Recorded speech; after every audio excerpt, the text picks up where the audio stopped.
सौराष्ट्रे सोमनाथञ्च श्रीशैले मल्लिकार्जुनम् उज्जयिन्यां महाकालम् ओङ्कारममलेश्वरं परल्यां वैद्यनाथञ्च डाकिन्यां भीमशङ्करं सेतुबन्धे तु रामेशं नागेशं दारुकावने वाराणस्यां तु विश्वेशं त्र्यम्बकं गौतमीतटे हिमालये तु केदारं घृष्णेशं च शिवालये एतानि ज्योतिर्लिङ्गानि सायं प्रातः पठेन्नरः सप्तजन्मकृतं पापं स्मरणेन विनश्यति। 12 ज्योतिर्लिंगात 12वे ज्योतिर्लिंग म्हणजे वेरूळ येथील घृष्णेश्वर होय। या ज्योतिर्लिंगाला शिवाचा 12वा रुद्र अवतार म्हटल्या जाते। शिव महापुराणात घृष्णेश्वराच्या उत्पत्तीची एक कथा आहे। देवगिरी नावाच्या पर्वताजवळ भारद्वाज कुळात जन्मलेला सुधर्मा नावाचा त्रिकाल संध्या करणारा, सदाचार संपन्न, धनवान आणि शिवभक्ती करणारा एक ब्राह्मण राहत होता। त्याच्या पत्नीचे नाव सुदेहा असे होते। ती सुद्धा गृहकृत्य दक्ष, शिवधर्मात तत्पर आणि पतीची सेवा करणारी होती। विवाहाला अनेक वर्ष होऊनही तिला पुत्रप्राप्ती झाली नाही। पुत्रप्राप्तीसाठी एखादे अनुष्ठान करावे असे ती सतत सुधर्माला म्हणजे आपल्या पतीला सांगत असे। सुधर्माने तिला खूप समजावून सांगितले, पण तिने न ऐकता पुत्रप्राप्तीसाठी आपली बहीण घुष्मा हिच्याशी सुधर्माला विवाह करण्याचा सल्ला दिला। घुष्मासुद्धा शिवभक्त होती। ती दररोज 101 पार्थिव लिंगे तयार करून त्याची षोडशोपचार पूजा करून विसर्जन करीत असे। या भक्तीने तिला पुत्रप्राप्ती झाली, पण त्यानंतर सुदेहाच्या मनात आपल्या बहिणीबद्दल द्वेष उत्पन्न झाला।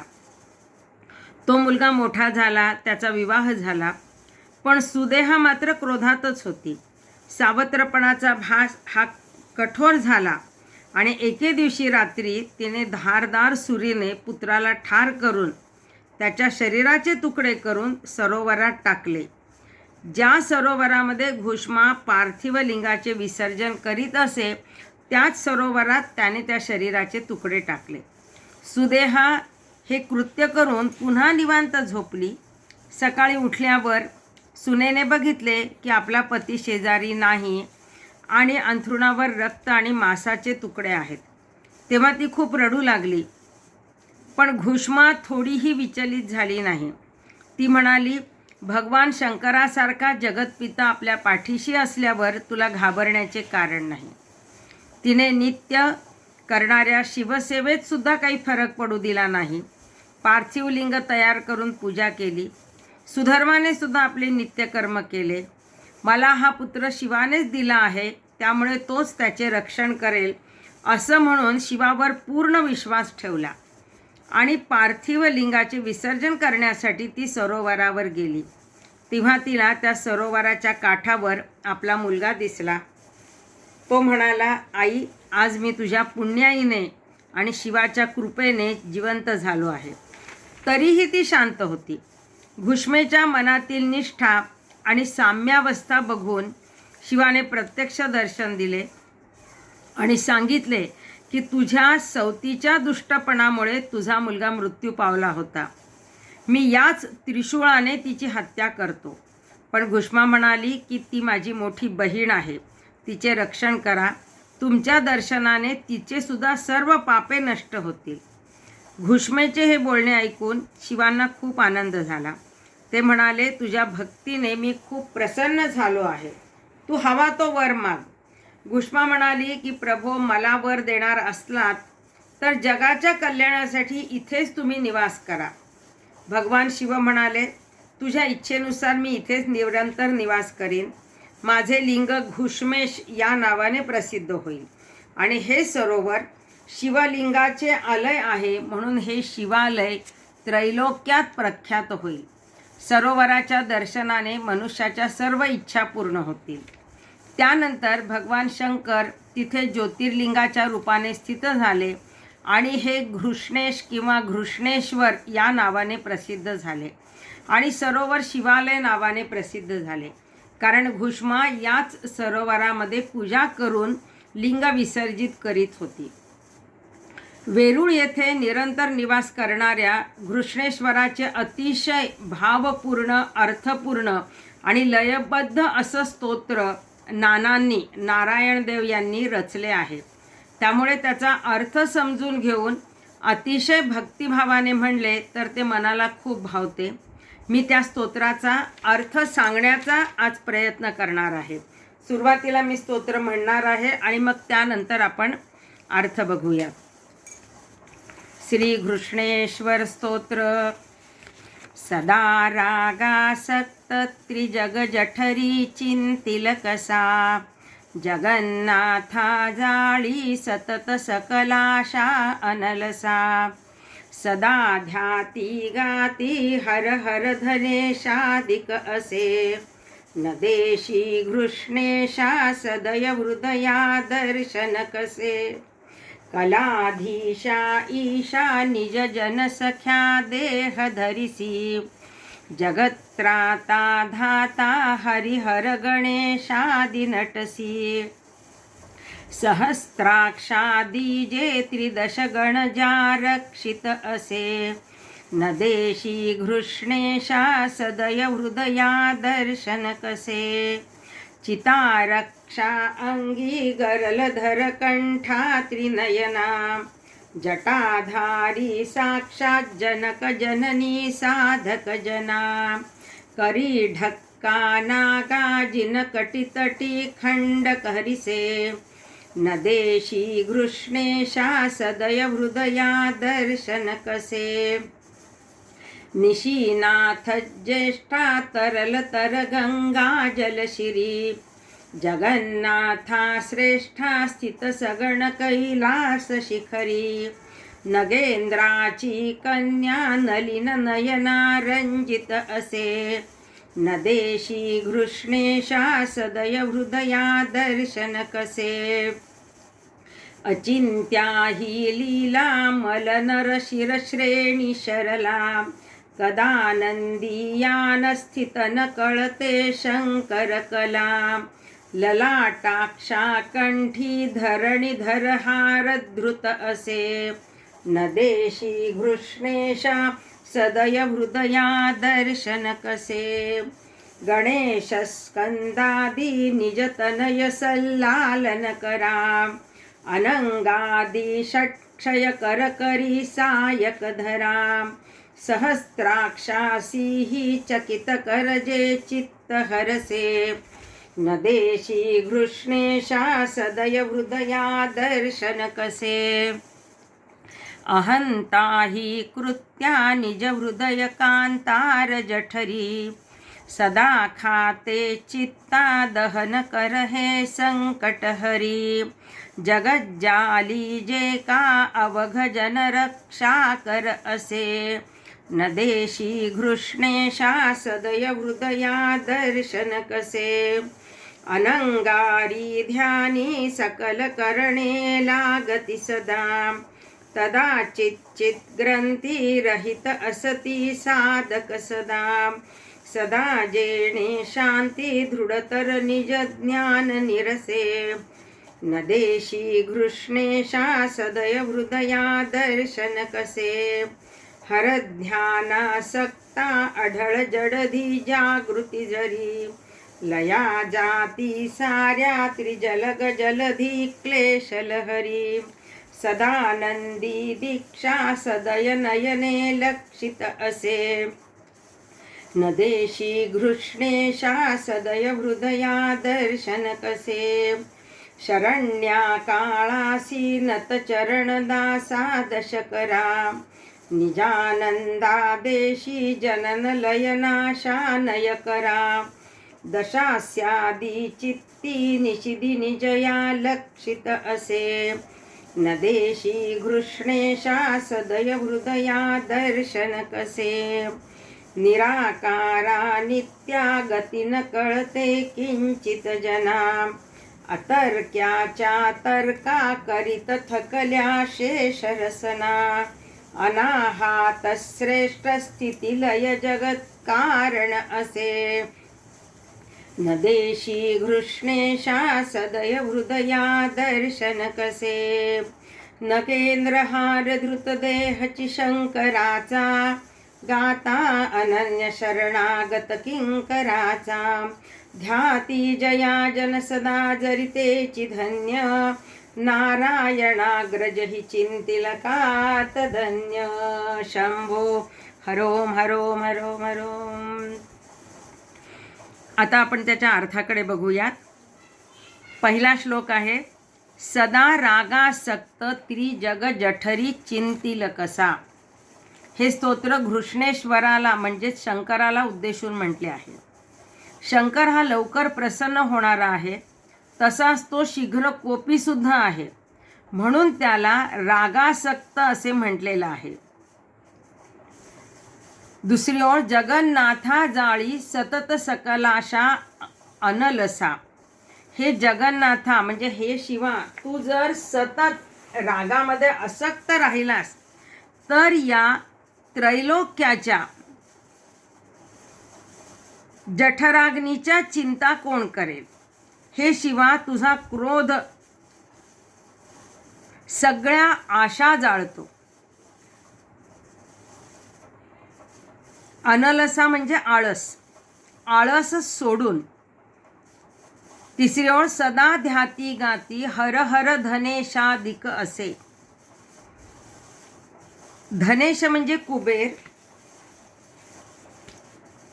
कुबेर तुझं सतत हर हर असे म्हणून ध्यान करतात, सतत तुझे गायन करतात. कुबेर हा सुद्धा शंकराचा अनन्य भक्त आहे. न देशी घृष्णेशा सदय हृदया दर्शन कसे. तर हे सदय हृदय म्हणजे दयाळू हृदय असणाऱ्या घृष्णेशा, तू मला दर्शन कसे देणार नाहीस, म्हणजेच तू नक्कीच मला दर्शन देशील. या ठिकाणी रागासक्त याचा अर्थ राग म्हणजे अनुराग, प्रेम, माया असा सुद्धा होऊ शकतो. कारण शंकर हा जेवढा क्रोधिष्ठ आहे तेवढाच तो दयाळ सुद्धा आहे, म्हणजे आपल्या भक्तांवर तो फार लवकर प्रेम करतो. दुसरा श्लोक, कलाधीशा ईशा निज जन सख्या देह धरिसी. शिव हा कलेचा अधिपती आहे. गायन नृत्य यामध्ये तो पारंगत आहे. त्याचे तांडव नृत्य तर सर्वांना परिचित आहे. नृत्य शाळेमध्ये सुद्धा जी नटराजाची मूर्ती असते ती शिवाचीच होय, म्हणून याला कलाधीशा ईशा असे म्हटलेलं आहे. आणि निज जन सख्या म्हणजे आपल्या भक्तांसाठी, निज जन सख्या देह धरिसी, आपल्या भक्तांसाठी तू देह धारण करतोस.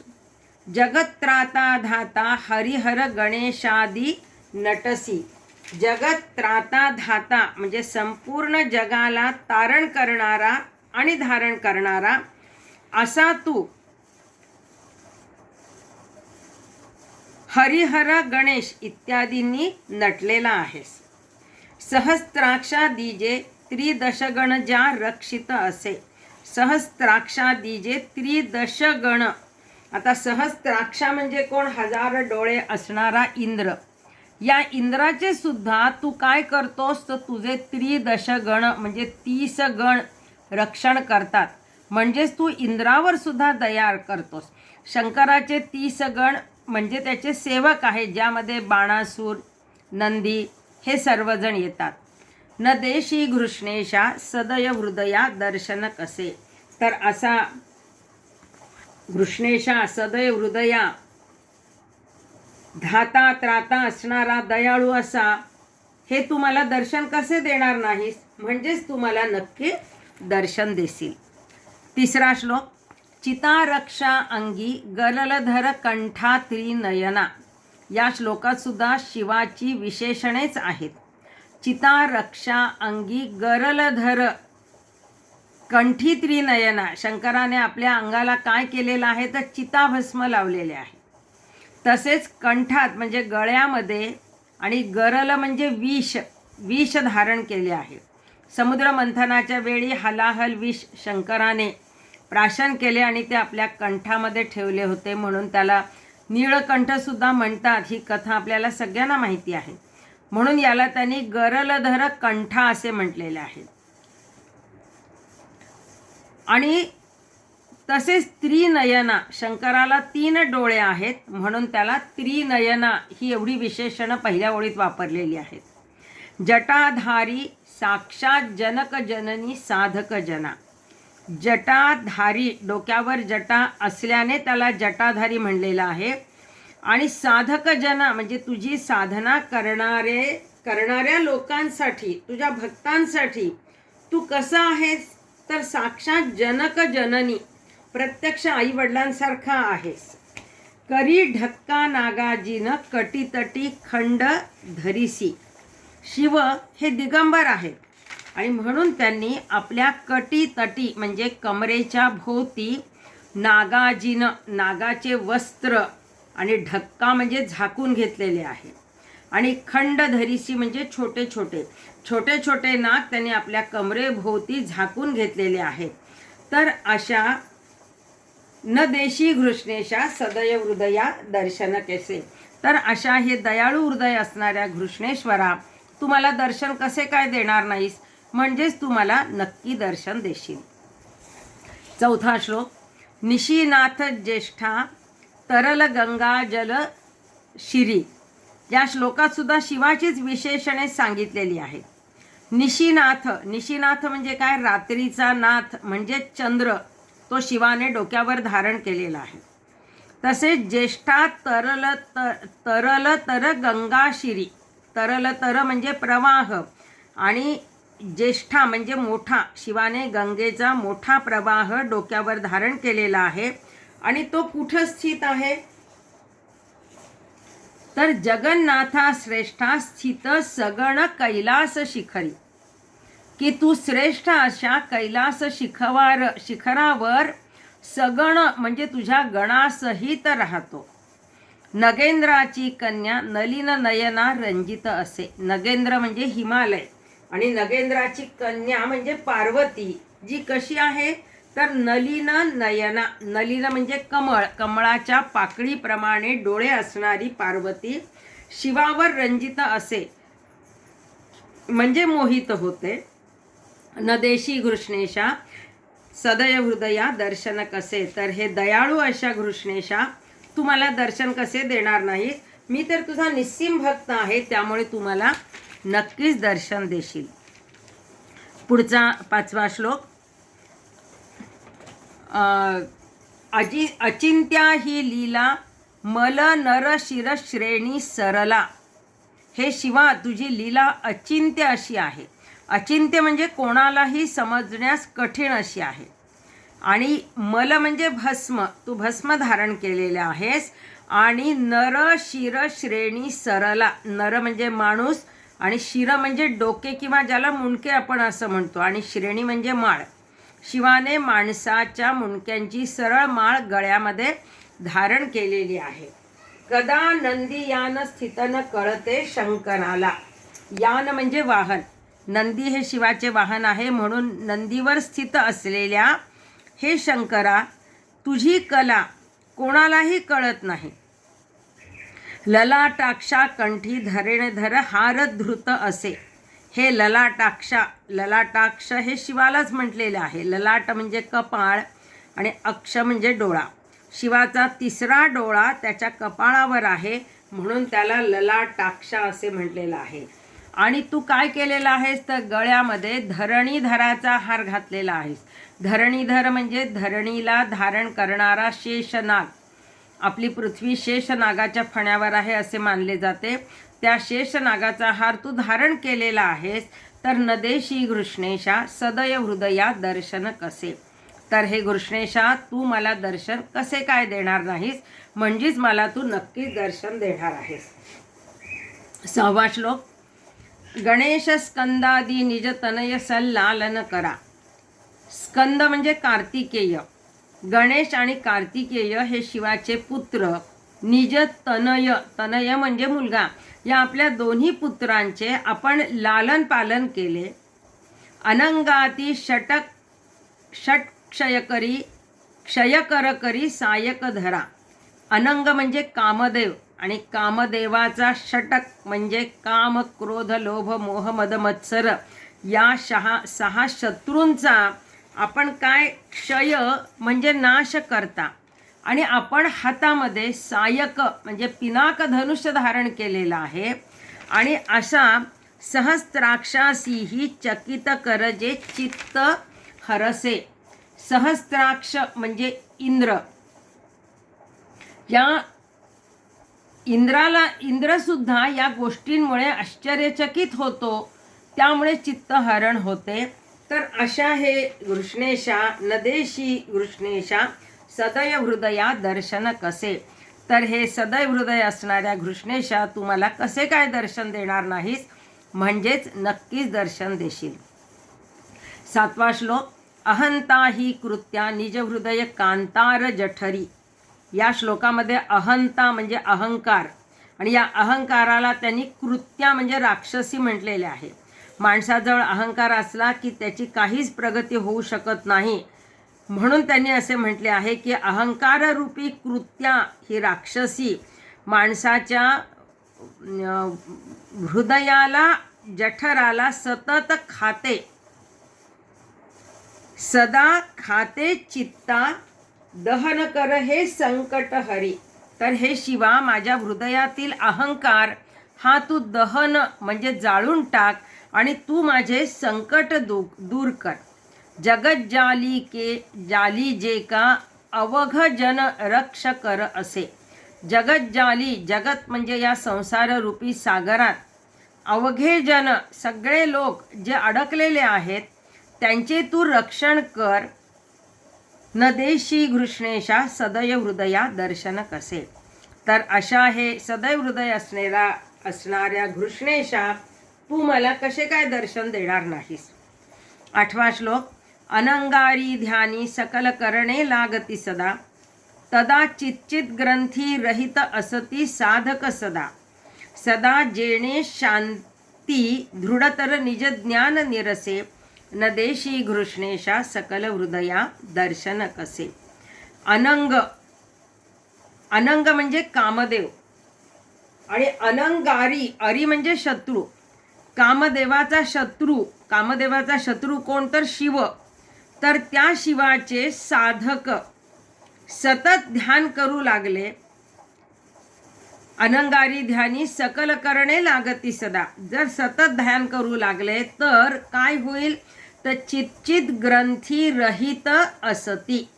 चिच्चित ग्रंथी म्हणजे हृदयातील चेतनात्मक ग्रंथी ज्या आहेत, ज्यामध्ये मोह असतो, तर साधक त्या ग्रंथी रहित होईल, म्हणजेच त्यांच्या हृदयातील मोह संपूर्ण नष्ट होऊन जाईल. सदा जेणे शांती दृढतर निज ज्ञान निरसे. हा मोह नष्ट झाला की मग साधकाच्या मनाला नेहमी दृढ शांतता लाभेल आणि तुझ्या विषयीचे ज्ञान हे वाढीला लागेल. तर हे असे नदेशी घृष्णेशा सदैव हृदया दर्शन कसे. तर सदैव हृदय असणाऱ्या हे देवा तू मला दर्शन कसे काय देणार नाहीस. 9वा श्लोक. हरध्यानासक्ता आढळ जडधी जागृती जरी. लया जाती साऱ्या त्रिजग जलधी क्लेश लहरी. हरध्यानासक्ता. आता हराचे ध्यान करताना किंवा त्याच्या ध्यानामध्ये, त्याच्या मनात, त्याच्या चिंतनात आसक्त असताना जड म्हणजे मंद असणारी, जडधी, धी म्हणजे बुद्धी, जड असणारी ही आमची बुद्धी जागृती जरी जर जागृत झाली तर काय होईल, लया जाती साऱ्या त्रिजगत जलधी क्लेश लहरी. या त्रैलोक्यातील, त्रिजग या त्रैलोक्यातील, आणि जलधी म्हणजे समुद्र, या संसाररूपी समुद्रातील क्लेश लहरी, क्लेशरूपी दुःखरूपी या लहरी साऱ्या संपूर्णपणे लया जातील म्हणजेच नष्ट होतील.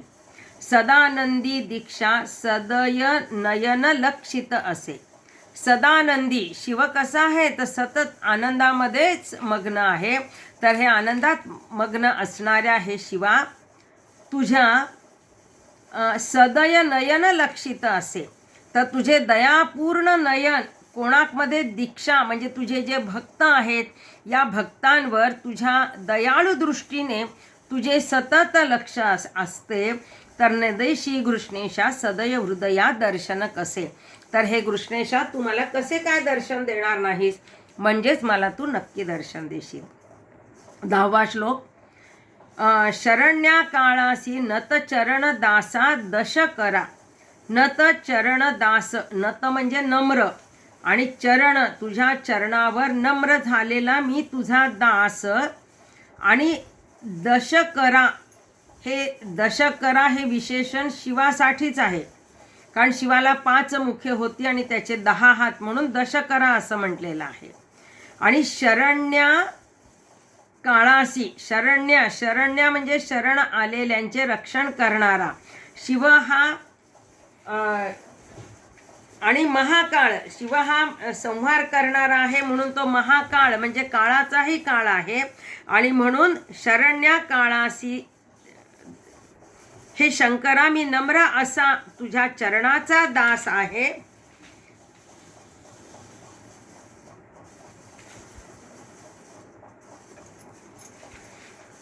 निजानंदा देशी जनन लय नाशा नय करा. नय करा हे सुद्धा शंकराचंच विशेषण आहे. आणि जनन लय नाशा म्हणजे जन्म मृत्यूचा नाश करणाऱ्या हे लय करा. तू सतत स्वतःच्याच आनंदामध्ये मग्न असतो. आणि दशस्यादी, दशस्य, आस्य म्हणजे तोंड, 10 तोंड ज्याचे आहेत तो म्हणजे दशास्य म्हणजे रावण. रावण हा सुद्धा शंकराचा अनन्य भक्त होता, आणि म्हणून ते म्हणतायत की दशस्यादी चित्ती निशिदिनी जया लक्षित असे. ह्या रावण सुद्धा आपल्या चित्तामध्ये म्हणजे हृदयामध्ये रात्रंदिवस तुमचे चिंतन करत असतो, त्याचं सतत लक्ष तुमच्या चिंतनामध्ये असतं. तनदेशी घृष्णेशा सदय हृदया दर्शन कसे. तर हे दयाळू असा घृष्णेशा तू मला दर्शन कसे काय देणार नाहीस, मी तुझा निस्सीम भक्त आहे, तू मला नक्कीच दर्शन देशील. 11वा श्लोक. निराकारा नित्या गतीन कळते किंचित जना. नित्य निराकार असणाऱ्या हे शिवा तुझी गती किंचित जना म्हणजे अगदी थोड्या लोकांना सुद्धा कळत नाही, अशी तुझी गती आहे की अगदी थोड्या लोकांनाही तुझी ती गती कळत नाही. अतर्क्याच्या तर्का करीत थकल्या शेष रसना. अतर्क्य, अतर्क्य म्हणजे काय, तुझा तर्क लावता येणार नाही असा.